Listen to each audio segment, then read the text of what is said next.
My fiancée live streamed her bachelorette party, joking, "Should I even marry him?" I replied in the chat, "Don't bother." Then I texted the venue to cancel the wedding. Her maid of honor was calling me in a panic seconds later. I, 32 male, am, or rather was, engaged to Rachel, 29. I thought we were happy. I thought the meticulous planning, the endless discussions about floral arrangements and font choices for the invitations were the shared, tedious joy of two people building a life. Turns out, for one of us, it was just building a stage. It was a Thursday night. I was at home, paying the final deposit for the caterer online, feeling that quiet, adult satisfaction of checking a major item off a to-do list. My phone buzzed with a notification. Rachel F. is live on Instagram. I smiled. Her bachelorette party. A weekend at some fancy rental house with her maid of honor Carolyn and a gaggle of their friends.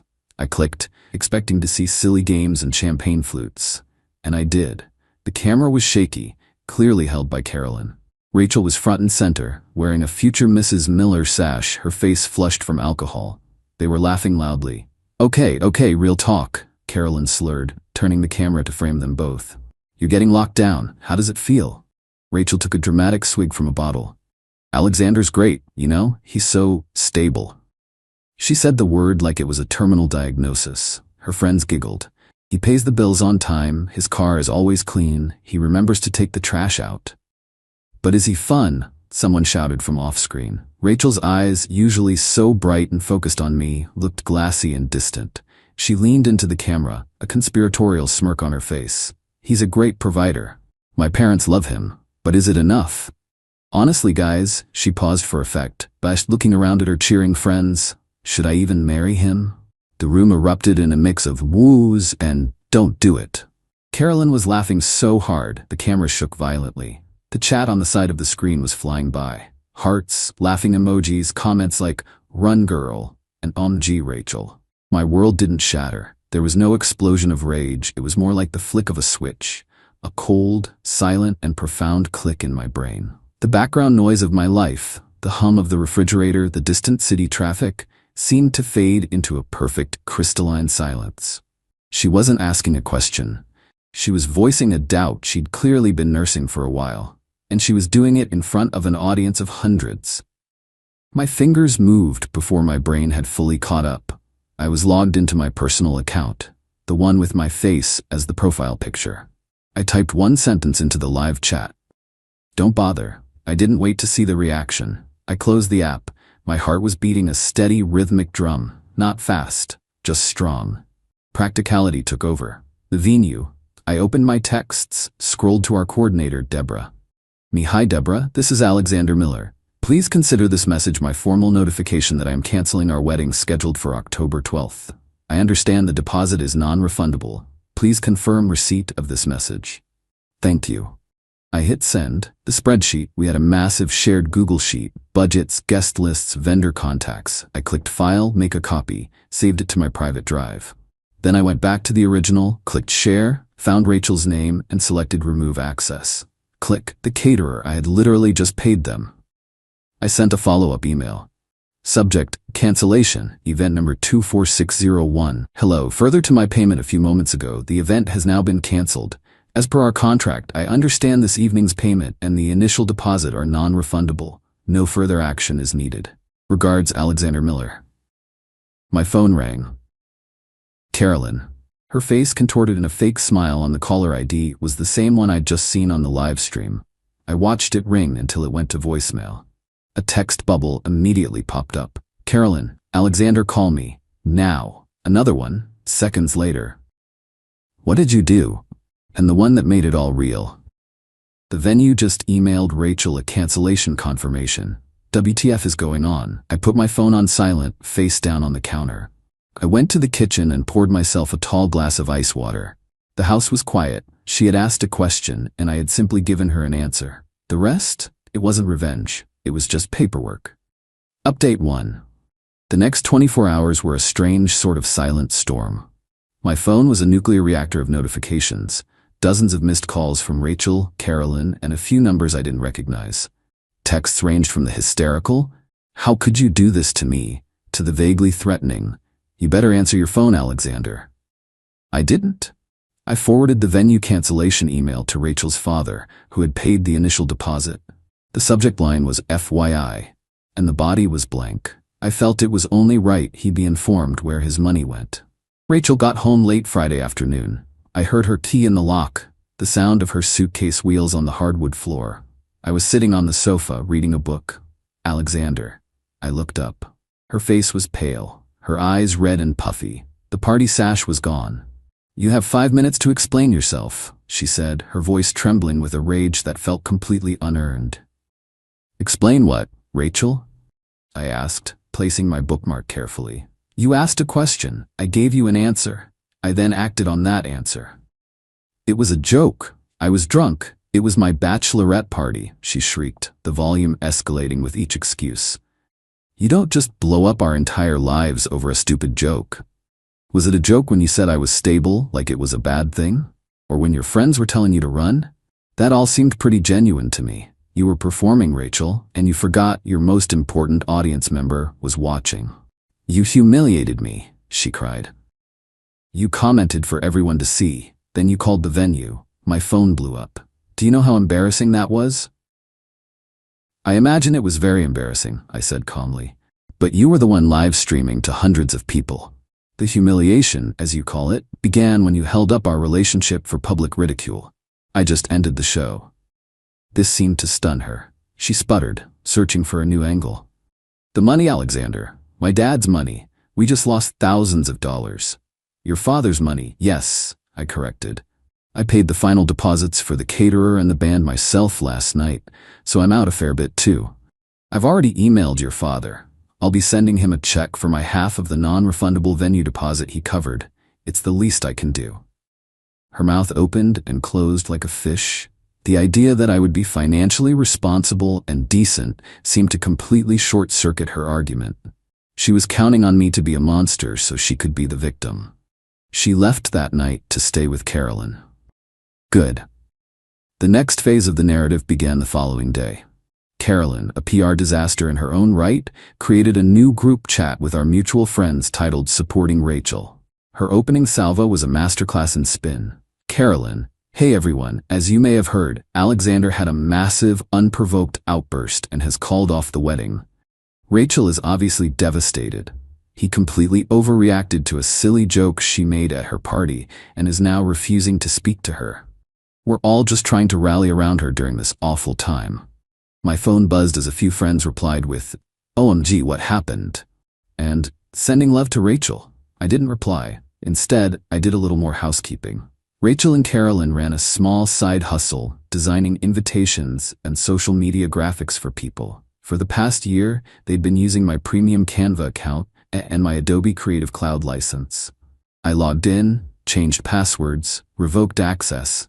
Then I remembered the shared Amazon account, the one where my credit card was the primary payment method. Logged out all other devices, changed the password. Later that evening, I got a call from a number I recognized as Rachel's father, Jack. I answered. "Alexander," he said, his voice heavy. "It's Jack. What the hell is going on?" I explained it to him, calmly. I told him about the live stream, the exact words she used, the cheering friends, and the public nature of it all. I told him I saw a future with his daughter that she was clearly and publicly unsure she wanted. He was quiet for a long time. "She can be dramatic, son," he said finally. "She gets caught up in the moment. She didn't mean it. With all due respect, Jack, she's 29. She's not a kid. Dramatic doesn't cover publicly questioning your decision to marry someone a month before the wedding. She meant it in that moment, and that moment was enough for me." He sighed. It was a sigh of profound parental exhaustion. "What happens now?" "We untangle our lives," I said. "That's all." After I hung up, I walked through the quiet apartment. Our apartment. On the fridge was a photo of us from a trip last year, smiling, looking happy. A deep, sharp pang of grief hit me. Not for her, not for the person who mocked me on a live stream, but for the man in that photo. For the future he thought he had. The feeling passed. It was replaced by a grim resolve. This was a controlled demolition. Messy, sad, but necessary to clear the site for whatever came next. My phone buzzed. A text from Carolyn. "Carolyn, Rachel needs to come get her things. And you owe her for the wedding money she spent. Her dad is going to call your parents." I laughed. The entitlement was almost impressive. You owe her. I screenshotted the text. Something told me it would be useful to have a record of their mindset. This was just the beginning. Update 2. 2 weeks have passed since what my friends now refer to as the live stream incident. The initial shockwave has subsided, replaced by the tedious, grinding work of prying 2 lives apart. Rachel is still holed up at Carolyn's place. Their supporting Rachel group chat has apparently become a salt mine of complaints about me, but a couple of friends sent me screenshots. The narrative is that I'm being cold and punitive. Hilarious, considering I'm just living my life, while Rachel is the one who blew up the wedding. The first major issue was the apartment. The lease is in both our names. Rent was due on the 1st. I paid my half. Her half sat there, unpaid. So, I sent an email. I find that written communication is best in these situations. It leaves a record. 2. Rachel F. Jack F. Subject: overdue rent for Apt 4B, 123 Main Street, due 10/01. Rachel, this is a reminder that your half of the rent, amounting to $1,100, is now 5 days overdue. As per our signed lease agreement, we are both legally responsible for the full amount. Failure to pay will negatively impact both of our credit scores and may result in eviction proceedings. Please remit payment immediately. If you wish to be removed from the lease, you will need to sign a release form with the landlord and pay your share of the rent up to that date. Regards, Alexander. I CC'd her father because it was his money she was used to spending. Let him be aware of the liabilities she was racking up. The phone call came within 10 minutes. It was Rachel, and she was furious. I can't believe you CC'd my dad, she yelled. Hi Rachel, I said, putting the call on speaker so I could continue making coffee. Are you calling to let me know you've paid the rent? I'm not paying rent for a place I'm not living in. You kicked me out. I didn't kick you out, Rachel. You left after you torched our engagement. Our legal obligation to the landlord, however, did not leave with you. I'm protecting my credit score. You should be concerned about yours. This is so cruel. You're trying to ruin me. No, I'm trying to pay my bills, something you once described as stable and boring. Turns out it's pretty important. Let me know when you've sent the e-transfer. I hung up. The next day, her brother Dennis showed up at my door. He's 2 years younger than her and shares her sense of theatrical grievance. Dude, he started. No hello? You need to back off. You're going to ruin her credit over a few $100 after everything she's going through? Everything I put her through, you mean? I asked, leaning against the doorframe. Let me be clear, Dennis. Your sister publicly disrespected me and our relationship. I ended it. Now there are administrative tasks to complete. This is one of them. She pays what she owes, she signs the papers to get off the lease, and this part of the problem is solved. Just be a gentleman, man. Just let her off. Being a gentleman doesn't mean setting myself on fire to keep others warm, I said. A phrase I'd been repeating to myself a lot lately. It means handling my responsibilities, which I've done. She needs to handle hers. He left, muttering about how I'd changed. I hadn't. I was just no longer willing to absorb the cost of her irresponsibility. Then came the issue of her belongings, and one of mine. Amidst the chaos, I realized something was missing from my nightstand. My late grandmother's watch. It wasn't flashy, but it was a beautiful, vintage timepiece and one of the few things I had of hers. Rachel loved wearing it. She always called it our watch, but she knew it was mine, a family heirloom. She'd arranged via text, a curt one-line message, to have Carolyn come and pick up her things while I was at work. I sent another email to Rachel F. CC Jack F. Subject: collection of personal items and return of family heirloom. Rachel, I'm fine with Carolyn picking up your belongings tomorrow between 10 a.m. and 4 p.m. Please ensure she also returns my grandmother's watch, which was left on my nightstand.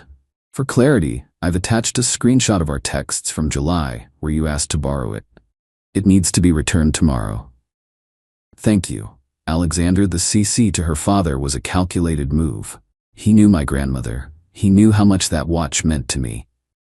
I was making it clear that this wasn't just stuff. This was a line being crossed.